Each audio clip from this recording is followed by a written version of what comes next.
Assalamualaikum warahmatullahi wabarakatuh. Waalaikumsalam. Bismillah, walhamdulillah, wassalatu wassalamu ala rasulillah Sayyidina Muhammad ibn Abdullah wa ala alihi wa sahbihi wa mawala ma ba'du. Ashab al-fadilah, para alim, para masyayikh, dan yang kita hormati bersama, Direktur RSUD Muhammad Nur, Takmir Masjid Ar-Rasyid RSUD Muhammad Nur, dan para jemaah Bapak Ibu rahimakumullah. Alhamdulillah, mari bersyukur pada Allah Subhanahu wa taala. Kembali kita bisa dipertemukan oleh Allah di Masjid Ar-Rasyid ini untuk menaikkan kewajiban kita salat zuhur berjamaah dan kewajiban kita untuk terus belajar, lebih-lebih kita belajar Al-Quran, untuk kembali menyemangatkan diri kita.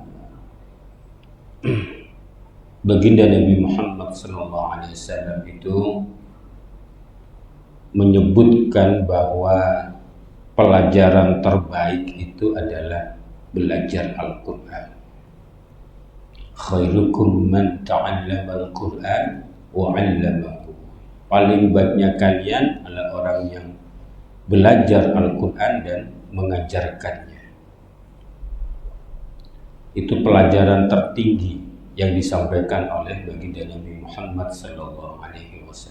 Jadi mulai dari belajar membaca, mengeja, membaca, menghafal, kemudian memahami, dan nanti kita tidak lanjuti dalam kehidupan sehari-hari, disebut oleh baginda Nabi sebagai paling baiknya kita manusia.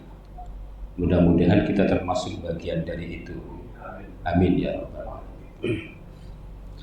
Baik, masih seputar khawatimi suratil Baqarah, ya, penutup surah Al-Baqarah. Insyaallah hari ini terakhir, karena kita akan bahas ayat terakhir dari Quran surah Al-Baqarah, yaitu ayat 286. Para jemaah Bapak Ibu rahimakumullah, kemarin sempat saya sampaikan di antara fadilah dua ayat terakhir ini, barang siapa yang membacanya maka Allah akan penuhi semua hajat-hajatnya. Doa-doanya akan dikabulkan oleh Allah. Dalam hadis yang lain, baginda Nabi menyebut bahwa akhir surah Al-Baqarah ini adalah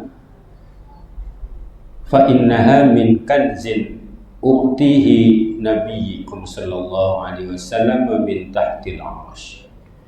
Jadi akhir surah Al-Baqarah ini disebut sebagai perbendaharaan, kekayaan yang itu diambilkan dari gudang di bawah arsy. Jadi sesuatu yang luar biasa. Jadi mudah-mudahan yuk kita pahami bersama. Mari kita baca langsung pada ayat terakhir. Insyaallah hafal semua panjenengan karena sudah biasa dibaca. A'udzu billahi minasy syaithanir rajim.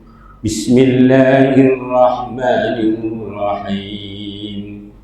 La yukallifullahu nafsan illa wus'aha. لها ما كسبت وعليها ما اكتسبت ربنا لا تؤاخذنا إن نسينا أو أخطأنا ربنا ولا تحمل علينا إسرا كما حملته على الذين من قبلنا ربنا ولا تحملنا ما لا طاقة لنا به wa'fu 'anna waghfir lana warhamna anta maulana fansurna 'alal qaumil kafirin. Sadaqallahul adzim. Baik, kita mulai. Mudah-mudahan semuanya bersabar. Insya Allah selesai akan saya percepat, tapi hal yang penting tetap akan disampaikan lebih rinci. La yukallifullahu nafsan illa wus'aha. Allah berfirman, la yukallifullahu nafsan illa wus'aha. Allah tidak membebani seseorang illa wus'aha, kecuali sesuai dengan kemampuan seseorang itu. Tidak ada taklif yang melampaui batas kemampuan manusia. Itu penegasan Allah. Laha ma kasabat wa 'alaiha maktasabat. Bagi seseorang itu, ia akan memperoleh kebaikan dari perbuatan-perbuatan baik yang ia lakukan. Wa 'alaiha, dan bagi orang itu akan memperoleh kejelekan, siksa atau akibat dari perbuatan-perbuatan jelek yang ia lakukan. Perbuatan baik akan mendapatkan balasan kebaikan, perbuatan jelek akan mendapatkan balasan dari siksa dari Allah, kejelekan dari Allah. Baik, coba kita cermati, karena berikutnya ini doa. Doa insya Allah tidak perlu lama kita bahas. Allah menyatakan la yukallifullahu nafsan illa wus'aha. Allah tidak akan membebani seorang kecuali sesuai dengan kadar kemampuannya. Apa yang bisa kita tangkap? Bahwa ini penting dalam pahami. Ajaran Islam itu berisi tuntunan-tuntunan kehidupan yang sesuai dengan fitrah manusia. Itu penting datanya. Semua ajaran Islam sesuai dengan fitrah manusia. Jadi sesungguhnya kalau kita mau telaah dengan jujur, bahwa kita tidak perlu merasa terbebani dengan tuntunan Islam. Tapi justru seharusnya kita membutuhkan tuntunan Islam itu. Karena itu sesuai dengan fitrah manusia. Itu pondasi awal yang ingin disampaikan. Agar kita paham makna la yukallifullahu nafsan illa wus'aha. Jadi semua ajaran Islam itu sesuai dengan fitrah. Contoh yang paling menarik bagi laki-laki itu fitrahnya senang perempuan. Cuma Islam mengaturnya. Bagaimana cara agar memenuhi fitrah senang pada lawan jenis itu melalui yang disebut dengan pernikahan. Gitu. Manusia itu nggak ada yang tidak mau dengan harta, dengan uang. Jangankan orang yang waras, yang gila pun kalau uang itu paham dia. Orang gila itu paham uang. Ini berapa ribu, ini paham orang gila itu. Anak kecil saja mungkin belum sekolah sudah tahu dengan uang itu. Tapi bagaimana agar kita bisa memperoleh uang dengan baik sehingga tidak ada pertengkaran, pertarungan, ya, kemudian mungkin akibat lain? Allah mengaturnya dengan fikih muamalah misalkan. Itu semua sungguhnya kebutuhan kita. Cuma dalam bahasa ayat ini Allah sebutkan dengan Allah tidak memberikan beban kepada manusia itu kecuali sesuai dengan kadar kemampuannya. Baik. Nah, ini yang paling penting setelah yang pertama itu, apa sih taklif itu? Yukallif itu taklif. Panjenengan semua ini mukallaf. Mukallaf itu orang yang akil baligh.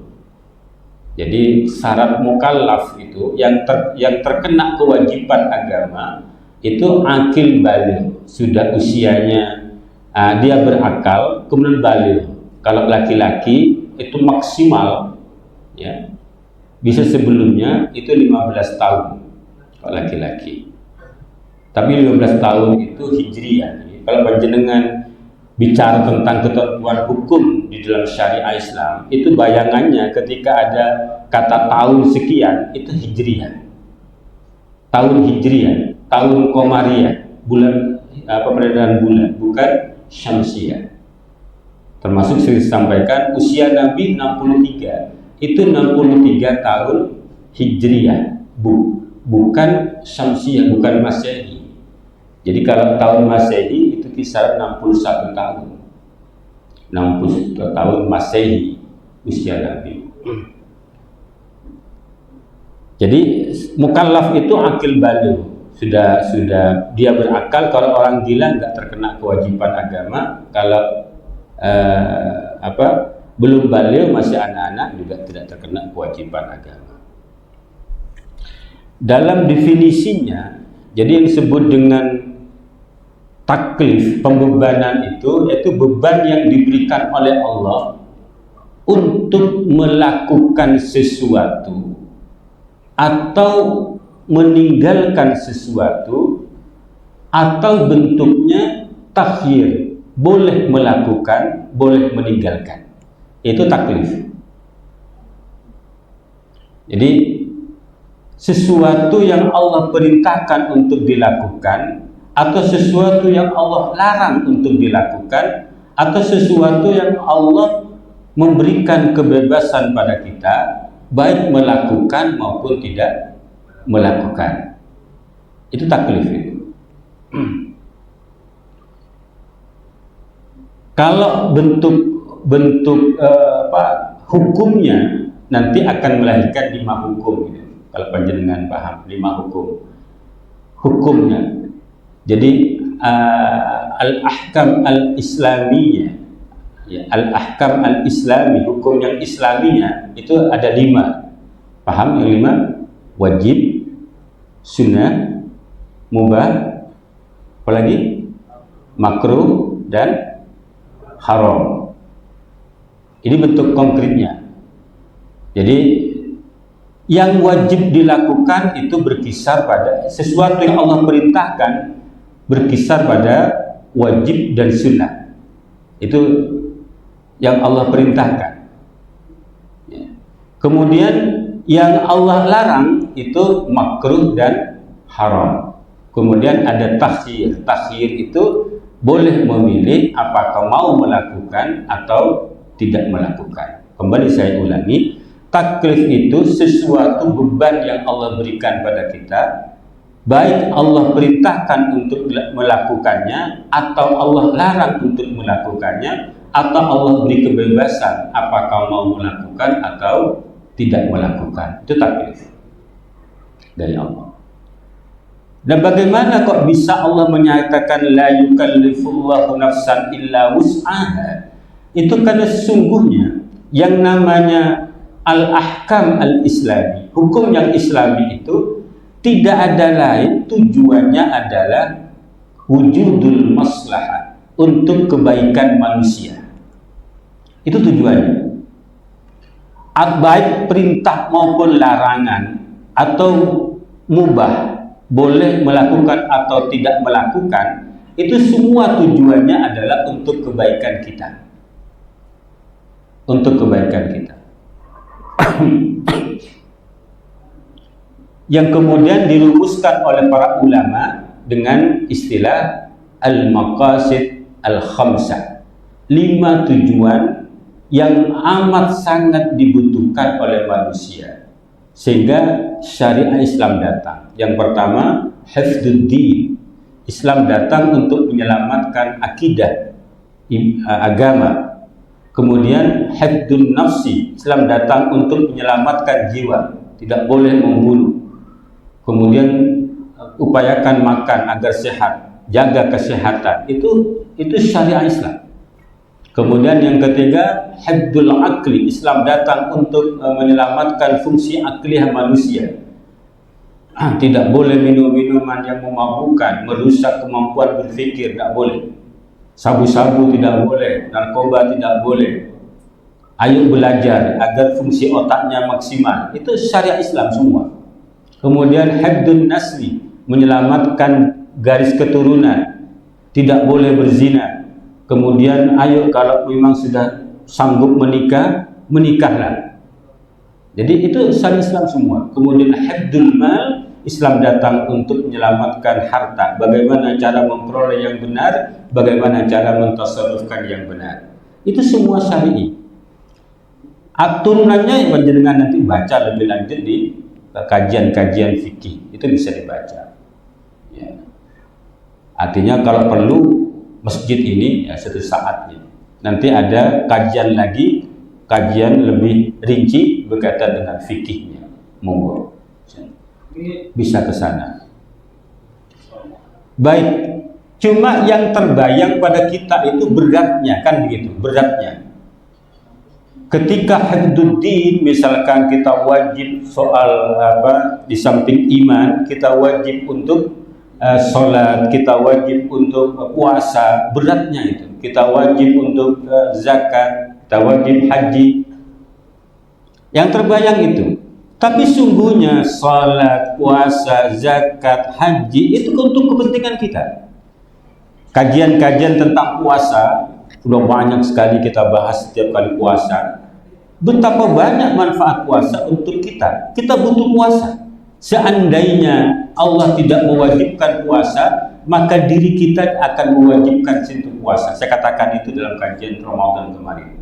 Makanya ada kata-kata ya ayyuhalladzina amanu kutiba alaikumusiyam, diwajibkan atas kalian berpuasa. Tidak ada penyebutan siapa yang diwajibkan. Kan wahai orang yang beriman, kutiba alaikumusiyam, diwajibkan atas kalian berpuasa. Tidak ada kata-kata Allah mewajibkan kalian berpuasa, enggak ada. Kenapa? Seandainya pun Allah tidak mewajibkan kita berpuasa, maka sejatinya kita akan berpuasa. Para dokter bisa menjelaskan. Sudah banyak kajian-kajian begitu. Nah, bagaimana cara agar perasaan berat itu terkurangi? Allah memberikan beberapa prinsip dalam tatbiqus syariahnya. Bagaimana syariah itu diterapkan? Ini yang mungkin sedikit meringankan kita.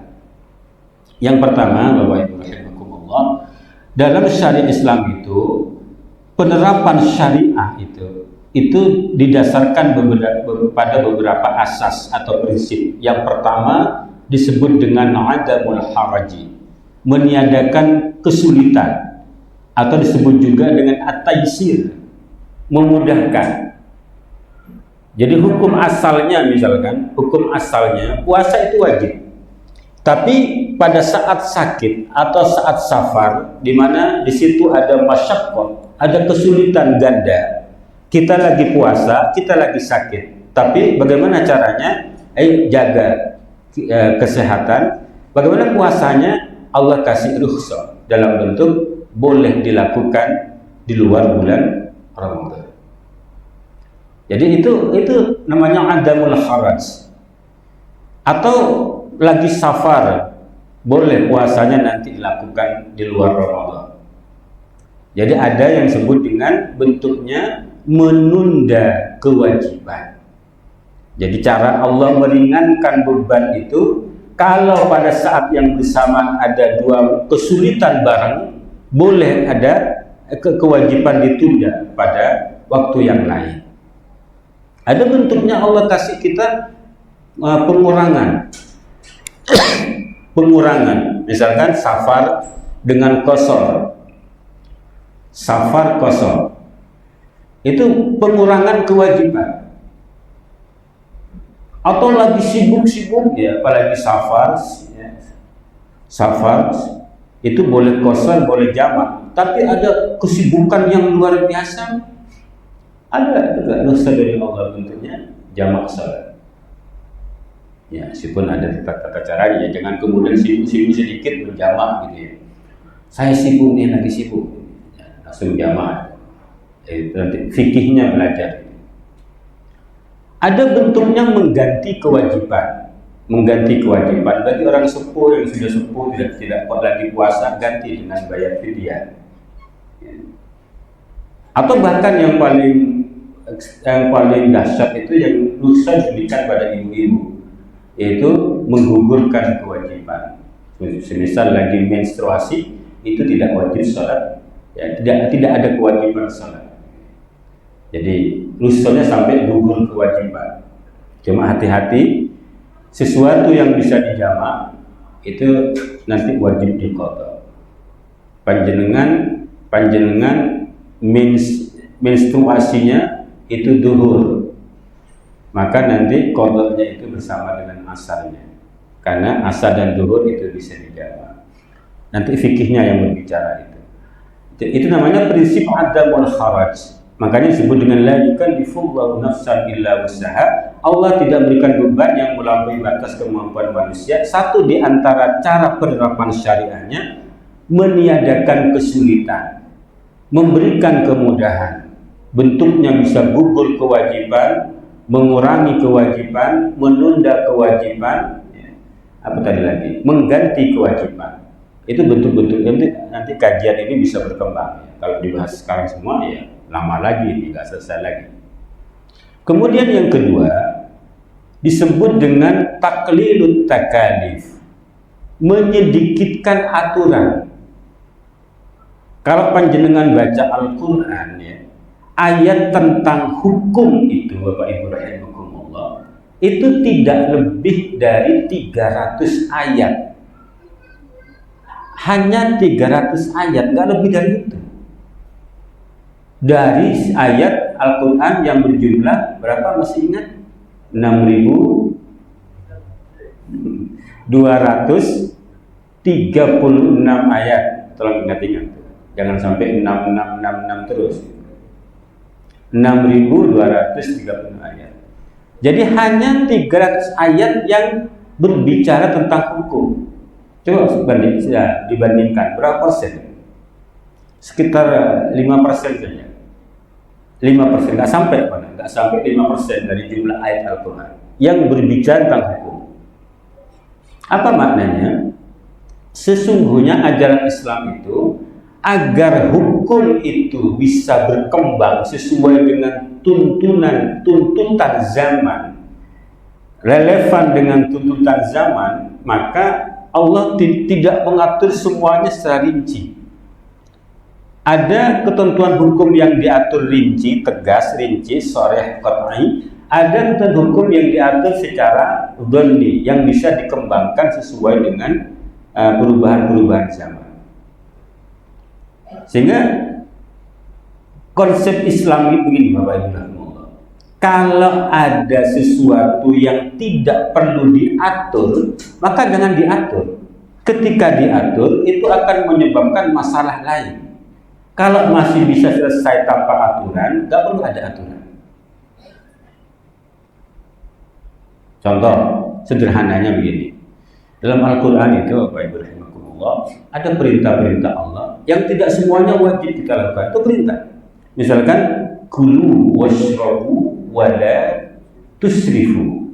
Makanlah, minumlah kalian, jangan berlebihan. Para ulama sepakat ini. Hukum asal dari ketentuan ayat ini, meskipun ini perintah Allah, itu bukan wajib. Makan itu bukan wajib, tapi mubah. Sepakat, padahal ini perintah ini. Tadi kan saya cerita, taklif itu ada perintah Allah, ada larangan Allah, ada pilihan. Kadang boleh kita melakukan, boleh kita tidak melakukan. Ini perintah Allah. Tapi kenapa para ulama ini sepakat mubahnya, masuk pada takhir, bukan perintah, bukan sunnah, apalagi sampai wajib. Karena sungguhnya tanpa perlu diatur dengan ketentuan hukum sunnah atau wajib, orang itu akan makan. Ya gak kira-kira? Tidak perlu diatur, wajib makan. Tidak perlu diatur itu, pasti makan. Kalau nggak ada, cari makan. Apalagi ada makanan. Ya. Terming lobo ya. Pasti makan gitu. Banyak hal gitu. Jadi ini namanya taqlilut takalif. Yang ketiga, cari lebih ringkas, khawatir panjenengan enggak bersabar untuk duduk. Yang ketiga disebut dengan yang pertama adamul kharaj, taqlilut takalif, apalagi prinsip dalam syariat Islam. At-tadrij fi takalifil ahkam, pentahapan dalam penerapan hukum. Kalau ada ketentuan hukum yang sulit, itu jangan langsung diterapkan totalitas, tapi secara bertahap. Yang paling gampang untuk dilihat gambaran tentang tahapan dalam penerapan hukum ini dalam Al-Quran berkaitan dengan soal khamr, larangan minuman keras.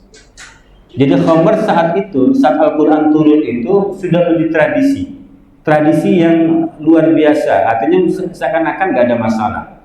Seperti orang menyuguhkan kopi atau teh kepada tamunya. Jadi biasa itu, datang diberi khamr, minum, mabuk di situ mabuk gitu.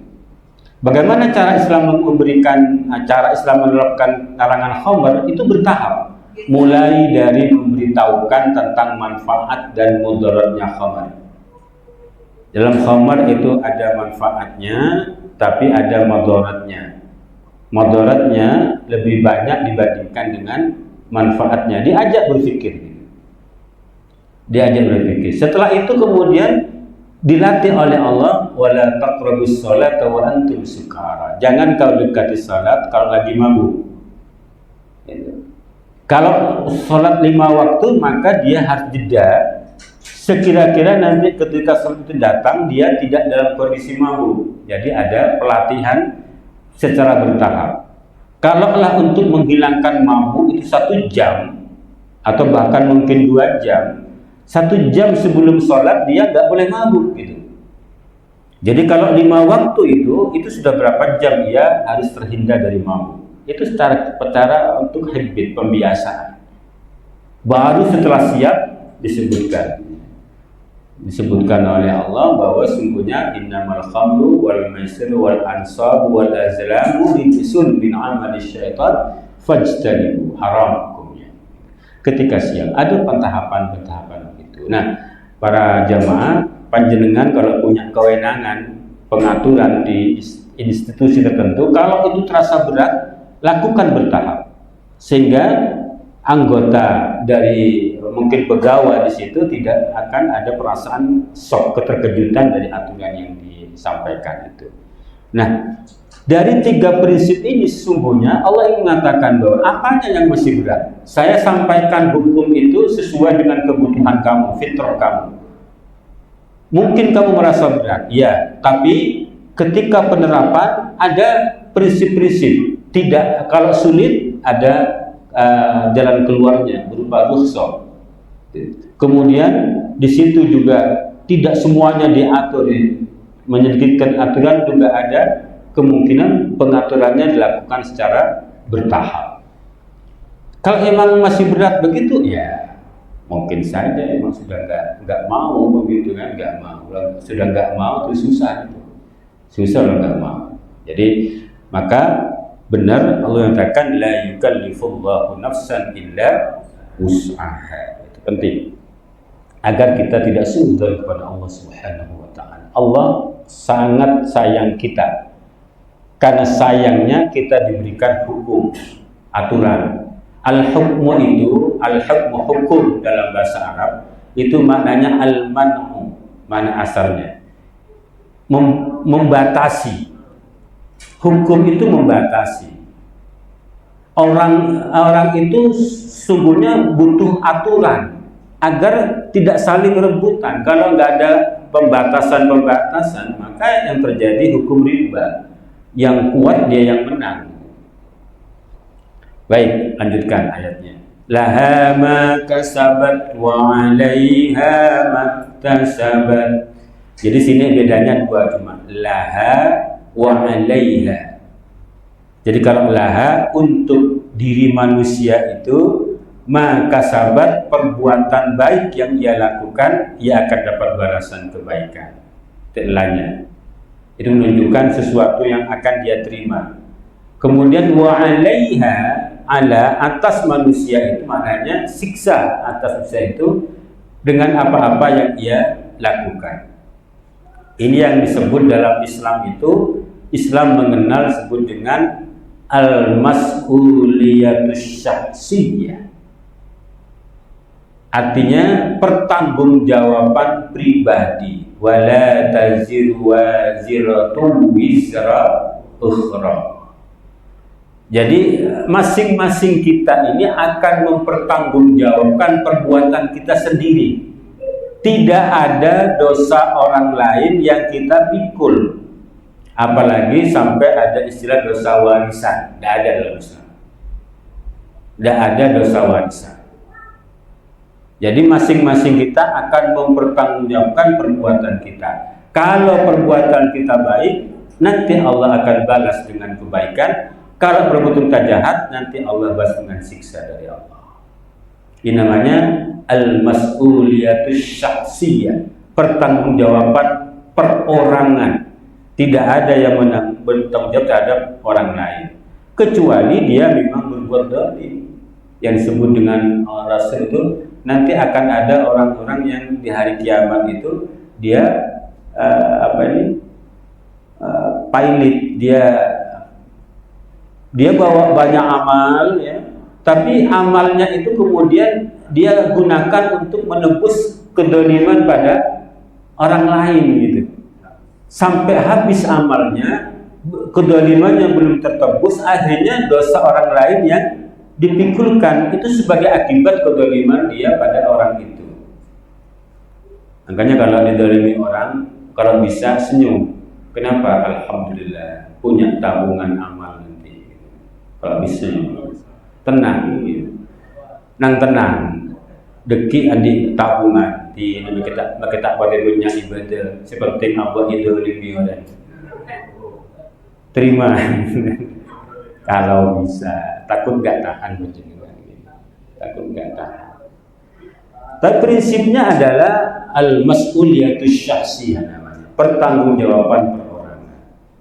Nah, setelah itu kita sudah disadarkan oleh Allah bahwa sungguhnya kita butuh syariah Islam. Ya. Cuma terkadang kita ini manusia memang masih kadang cengkal, ya. Manusia. Makanya pasti diajarkan oleh doa ini. Rabbana la tu'akhidna in nasina aw akhtana. Tahu artinya? Duh Tuhan kami, janganlah Engkau siksa kami in nasina, jika kami lupa, aw akhtana, atau kami berbuat salah. Maksudnya ini, janganlah siksa kami baik tidak disengaja ataupun disengaja. Itu bahasa kita. Yang saya orang baik sengaja atau sengaja. Ini namanya innasina, jika tidak disengaja, ya karena kelemahan kita ataupun disengaja. Ini kita doa, diajarkan doa begitu oleh Allah. Rabbana la tu'akhidna in nasina aw akhtana. Kadang memang kita enggak ada niat untuk enggak ada niat berbuat jahat, berbuat jelek. Enggak ada niat. Ya. Kadang kita tertawa, orang lain menanggapinya itu ngejek. Padahal ya karena senyumnya bukan senyum Pepsodent. Jadi senyum kan sangku nyale. Dan tulus senyumnya itu. Kan tanggapannya mungkin jelek. Ya, mungkin ada masalah juga kawan kita itu kan. Orang senyum biasa kok emosi gitu, padahal tidak dalam rangka untuk mengejek. Itu makanya kita doa, Rabbana la tu'akhidna in nasina aw akhtana. Kemudian lanjutkan doa kita, Rabbana wa la tahmil 'alaina isran kama hamaltahu 'alal ladzina min qablina. Jadi, duh Tuhan kami, janganlah Engkau bebani kami beban yang berat seperti beban yang Engkau bebankan kepada umat sebelum kami. Dalam tafsir ini ada contoh menarik Bapak Ibu rahimakumullah. Jadi pada umat-umat terdahulu ini contoh yang disampaikan dalam tafsir Al-Munir ini. Bani Israel itu kalau dia melakukan kesalahan besar, cara taubatnya itu biqat litta'ibi nafsah. Cara taubat Bani Israel kalau dia punya kesalahan besar itu dengan bunuh diri, dengan apa? Bukan dibunuh. Orang Jepang tahu namanya itu. Harakiri apa? Apa itu orang Jepang? Dia bunuh diri, dia mau membunuh dirinya. Itu cara taubatnya. Jadi nggak ada kesempatan kedua untuk hidup, langsung dibunuh diri. Nah, kita mohon pada Allah, dan ini Islam memberikan jawaban itu. Taubat itu taubatan nasuha, tidak harus dengan cara bunuh diri. Benar-benar tidak akan mengulangi lagi. Kemudian contoh lain dalam kitab ini, wa ijabu rubu'il mali fi zakat. Ada kewajiban zakat, cuma prosentasenya itu 25% rubu'ul mal, seperempat dari harta yang wajib dizakati, 25%. Kalau kita berapa? 2,5%. Itu yang wajib, artinya minimal keluarkan 2,5%. Kalau Bani Israel tidak, itu 25%. Kemudian waqat maudhi'an najasati min as-salbi idza tanajjasa. Ada misalkan cara mensucikan pakaian di kalangan Bani Israel itu, ketentuan Taurat dalam kitab Taurat itu bukan dicuci kayak kita.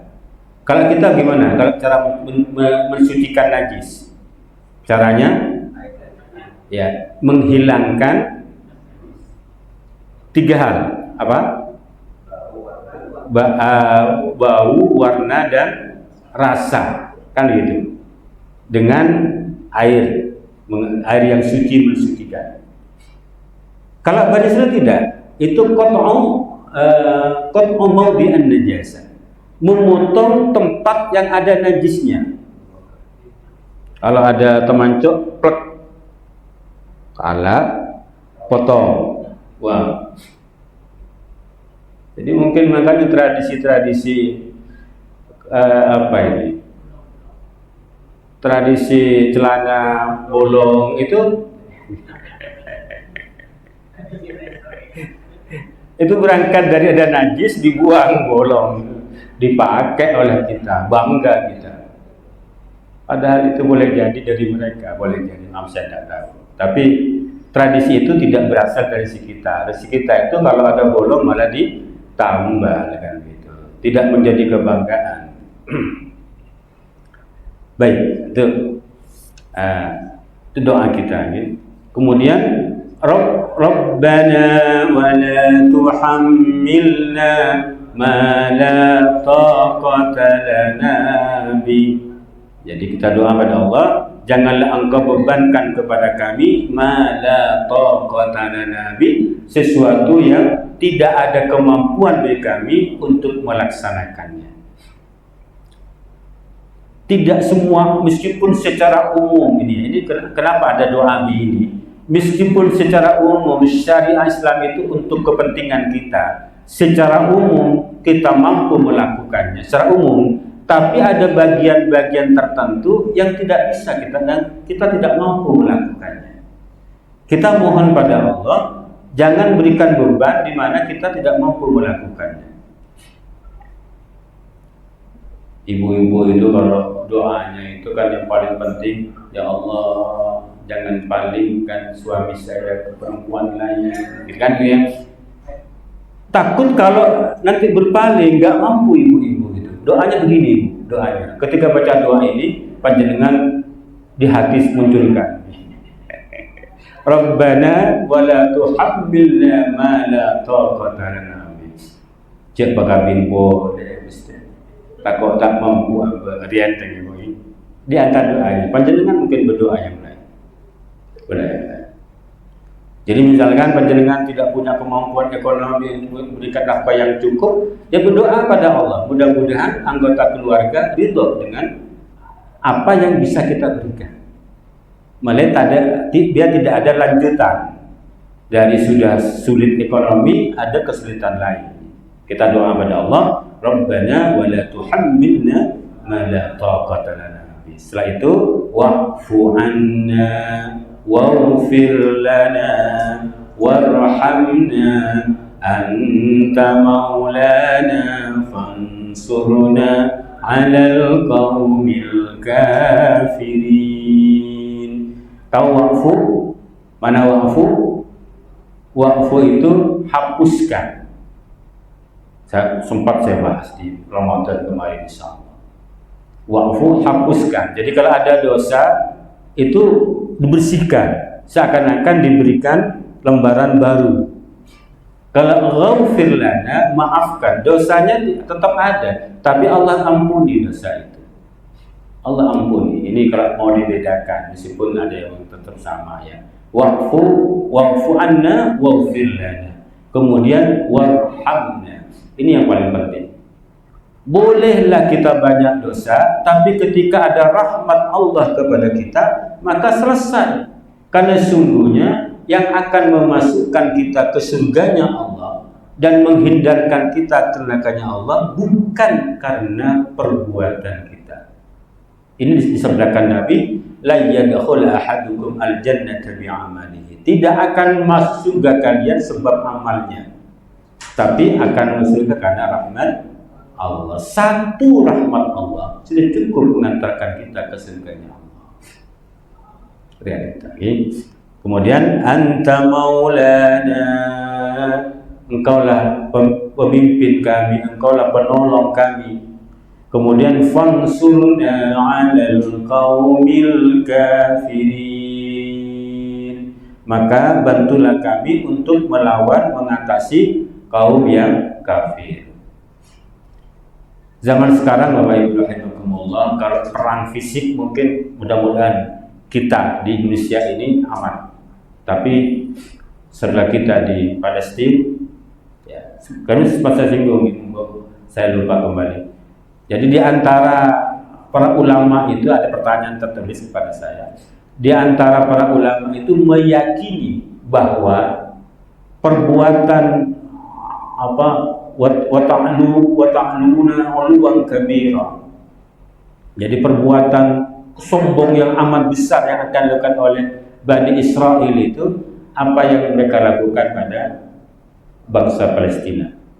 Jadi dulu perbuatan sombong mereka ketika mereka diusir, tidak diterima di berbagai negara, diusir, dibunuh, diusir.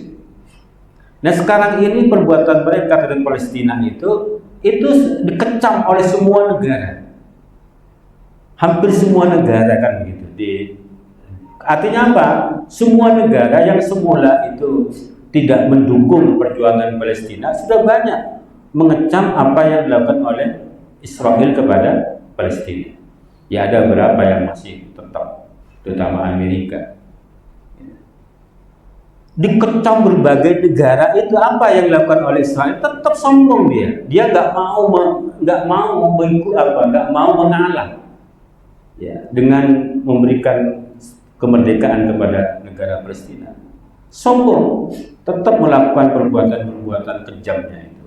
Nah, para ulama menyatakan, sebagian ulama mengatakan inilah diantara bentuk kesombongan luar biasa yang dilakukan oleh orang kafir, oleh Bani Israel yang dijanjikan oleh Allah dalam Al-Quran. Setelah ini kesombongan mereka pasti akan dikalahkan oleh Allah. Nah, kita berdoa begitu. Tapi yang paling dahsyat saat ini bukan perang fisik, tapi justru perang keyakinan, perang akhlak, perang ekonomi. Kita berdoa pada Allah, fansurna 'alal qaumil kafirin. Kita doakan. Artinya jangan hanya membayangkan perang fisik. Medsos kita ini yang paling banyak kan dikuasai dengan budaya-budaya yang tidak membangun akhlak yang islami. Yang dianggap biasa, saya katakan di sini. Yang dianggap biasa itu hubungan suami istri yang semestinya itu dirahasiakan, itu ditampakkan. beri selake selaletoy la lemes kapi beri sebini la anu kan beri selake se elakkan akhirnya letak ning jalan selake beri sebini sekali selake se setuju bini letak ning rangka yang kebiasa dianggap biasa, padahal itu meskipun boleh hubungan suami istri pun boleh, tapi ketika ditampilkan di publik itu menjadi mungkar, kan gitu, menjadi mungkar. Panjenengan menabi laki bini tak usah mesra-mesraan di depan umum, tak mampi, saya biasa baik, tak biasa. Tapi berjomblo-jomblo saya tak kini tadi pasangan dia berhaterlo ni, repot pikir.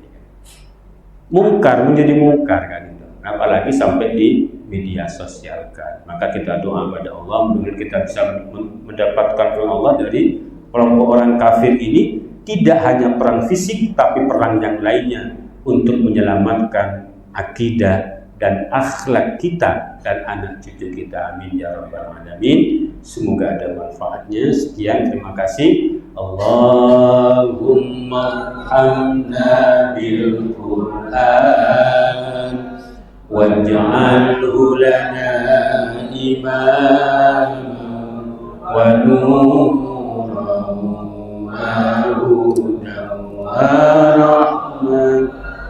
Allahumma dhakkirna minhu ma nasina wa 'allimna minhu ma jahilna warzuqna tilawatahu ana al-layli wa atrafan nahar waj'alhu lana hujjatan ya rabbal alamin. Wal afwu minkum wallahul muwaffiq wal hadi ila aqwamit thariq. Wassalamu alaikum warahmatullahi wabarakatuh. Waalaikumsalam.